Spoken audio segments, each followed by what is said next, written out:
posted. It went down incredibly well, a lot of people really enjoyed it, and then I uploaded another piston house that went down even better. In fact, it's one of my most viewed videos on my channel. Then I uploaded another piston house, and then a few more piston houses, and unfortunately the concept began to get just a tiny bit boring. Now don't get me wrong, people were still really enjoying the videos, but I was struggling to think of redstone contraptions to fill the houses with, which meant that I unfortunately had to stop the series. Now, just under a year has passed since the previous piston house, and I am filled with redstone contraption ideas, so I've created this latest one right here, which I think is pretty epic. Now, I think a fairly obvious place to start in this video is with the exterior of the house, and I just want to mention that this was actually not the best builder in the history of Minecraft. Generally speaking, I tend to struggle with that sort of thing, and I definitely struggle with houses, especially ultra-modern houses like this one, but I decided to set aside a few hours on my weekend and actually get to work on some purely decorative building. And I think I've done a half-decent job. I mean, it's not too ugly, it doesn't make me want to vomit, which is always a positive thing. We're using plenty of spruce wood, quartz, we've got some stone bricks, some really big windows that allow you to see right the way through the house, which is a very nice feature indeed. And if we take a look around the back, I feel like it all fits together quite nicely. I mean, it's not awful. Let me know down in the comment section if you do think it's awful. But anyway, the most important thing about this build isn't the crazy exterior, it's actually the crazy interior with all the redstone contraptions that we have going on in the inside. Now, you may have noticed we've got a rather large perimeter fence going around the outside of the property, but there is no obvious entrance to this thing. There's no big fence gates or any gigantic doors or anything like that. It is quite simply a couple fences here with some sticky pistons underneath, and that is because when we hit this button right here, these fences actually drop down into the ground so that we can pop one through. Now you may be sat there thinking, how on earth does this block power anything? It's floating above the ground, but that is because this piston right here is actually being constantly updated by this redstone, which means that when this button powers that block, the piston will detect it due to the bump powering principle, and it will actually extend, causing a redstone signal to go through to these pistons. I know it's incredibly long-winded, but I personally think it looks really quite cool. Anyway, up here we have got ourselves some invisible pressure plates. We can walk over those and the doors will open, and that will take us through into the cloakroom. Now, as you can see, these two armor stands, they've already got some coats on them, so all we have to do is swap them out and we'll get ourselves a fresh armor stand, and we can place our coats on top of him. Nice and easy. As far as the entrance is concerned, that's pretty much everything other than this rather wonderful painting back here. So let's just pop through into the kitchen. And as you can see, we've got a few more redstone builds going on, including this rather interesting looking thing that I'll be getting onto in the next couple seconds. So first off, we've got this oven right here. We've got a few side areas so we can prepare all of the food that we're never going to make because this is Minecraft.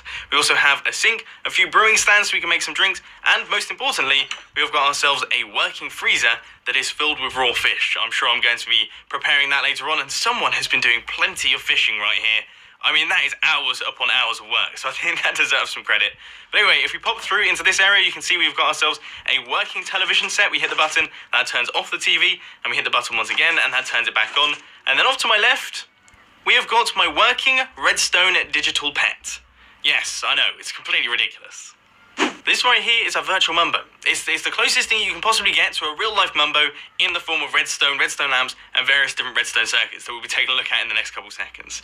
Now, he has a happiness meter. Right now he's pretty happy, but he will eventually get unhappy due to the way that the system works. So the way that we increase his happiness is by throwing him diamonds, redstone, stone slabs, roast chicken, and TNT. Those are the 5 items in Minecraft that really do make Mumbo a happy thing. Now, if we take a look at all of the redstone behind it, you can see we've got plenty of things going on down here. We've got an item sorter, which detects all of those different types of items. That then sends a redstone signal through into this line right here, which goes into this comparator clock.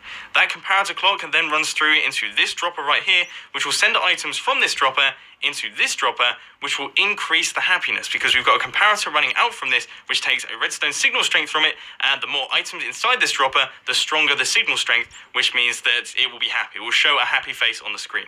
However, we also have this hopper clock over here, which periodically powers this dropper right here, sending items from that dropper into this dropper, which decreases the redstone signal strength, and if the signal strength gets too low, then unfortunately it will show an unhappy face, which means that Mumbo is in fact sad. That's how it works. Now, I get it. That was a very confusing and complicated redstone creation explanation, and I will totally understand if you totally didn't understand. And if you don't understand redstone at all, well, I apologise, because that probably all sounded like white noise. So if you do want to take a closer look at this world and perhaps have a look through all of the redstone systems, then there will be a world download down in the description that you can check out for yourselves, or alternatively, if there are plenty of comments, I will consider doing a tutorial for this thing, because it's pretty sweet. And I'd love to see it popping up in a few more builds in the future. But anyway, we are now going to pop upstairs and take a look at what's going on up there. We're going to use our translocation piston elevator, which will suck us through the floor, and here we are. Now, there's nothing too exciting going on up here. We've got ourselves this redstone lamp and also this double bed right here. But this redstone lamp is really quite interesting. When the light is on, you can't sleep. As soon as the light turns off, like to the second, as soon as that light turns off, that bed becomes active. And it's actually done using comparators. One comparator sort of takes signal strength away from the other comparator, and it makes it extremely accurate, which I think is pretty amazing.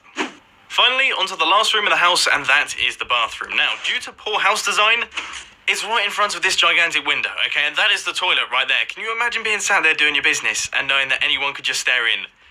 I don't know if that's really for me, personally, but hey-ho, we also have a sink right here and also a shower in this corner that works wonderfully. In fact, it works almost too well. It's a very, very strong shower. We have plenty of water falling down right there. You get drenched instantly. That's it. Anyway, that is everything done. We hit this button, opens up the door. We can hit this button right here. That drops us down a level.